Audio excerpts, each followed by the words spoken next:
Hello friends, welcome to quality தகவல் channel. இன்றைக்கி நம்ம சேனலில் ஒரு ரெசிபி வீடியோ தாங்க பார்க்க போகிறோம். வீடியோக்குள்ளே போகிறதுக்கு முன்னாடி ஃபஸ்ட் டைம் இப்போ தான் நீங்கள் சேனலை பார்க்குறீங்க அப்படின்னா மறக்காமல் சேனலை சப்ஸ்கிரைப் பண்ணிவிட்டு பக்கத்தில் உள்ள பெல் ஐக்கானையும் கிளிக் பண்ணிக்கோங்க. வாங்க இப்போ நம்ம வீடியோக்குள்ளே போகலாம். இப்போ பார்த்திங்கன்னா ஒரு பாத்திரத்தில் தண்ணி கொதிக்க போட்டிருக்கேங்க.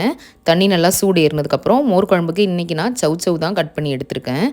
இதுக்கு நீங்கள் பூசணிக்காய் இல்லைனா வெண்டைக்காய் அது கூட எடுத்துக்கலாம். வெண்டைக்காய் எடுத்திங்கன்னா எண்ணெயில் வதக்கிட்டு சேர்க்கணுங்க. மீதி பூசணிக்காய்லாம் இதே மாதிரி வேக போட்டுட்டு தான் சேர்க்கணும்.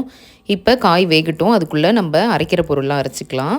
கொஞ்சம் தேங்காய், 1 டேபிள் ஸ்பூன் ஜீரகம், 1 டேபிள் ஸ்பூன் மல்லி, 3 பச்சை மிளகா, கொஞ்சம் இஞ்சி, அதுக்கப்புறம் பார்த்திங்கன்னா அரிசி, கடலைப்பருப்பு, தோரம்பருப்பு 3மே ஒரு 1/2 டீஸ்பூன் அளவு ஊற வச்சு எடுத்துருக்கேங்க. இப்போ இது எல்லாத்தையுமே ஒன்றா சேர்த்து கொரன்னு அரைச்சி எடுத்துக்கலாம்.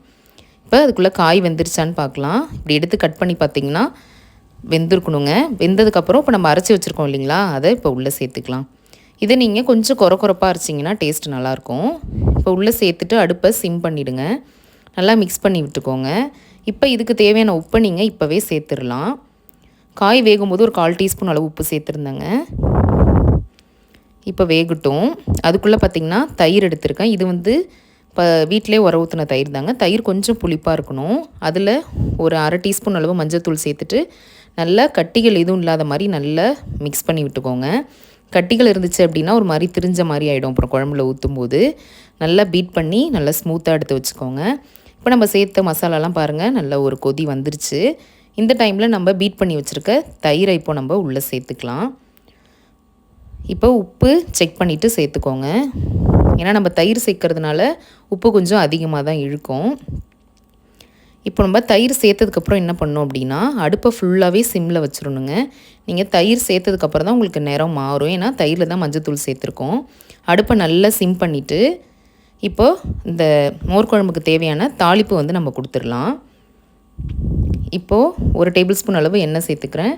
சேர்த்துட்டு இதில் 1 டேபிள் ஸ்பூன் அளவு கடுகு நல்லா பொரிஞ்சதுக்கப்புறம் 2 காஞ்ச மிளகாய் கிள்ளி சேர்த்துக்கிறேன். 1 கொத்து கருவேப்பிலை இலை, அப்புறம் கொஞ்சமாக பெருங்காயம். இது எல்லாத்தையும் நல்லா பொரிய விட்டுட்டு இப்போது லாஸ்ட்டாக நம்ம அந்த பாருங்கள் நல்லா மேலே பபுள் வந்திருக்கு. இது வந்த உடனே நீங்கள் அடுப்பை ஆஃப் பண்ணிடணுங்க. கொதிக்க விட்டிங்கன்னா திரிஞ்சிரும். இப்போ நம்ம தாளிப்பை சேர்த்துட்டு நல்லா மிக்ஸ் பண்ணி விட்டுக்கலாம்.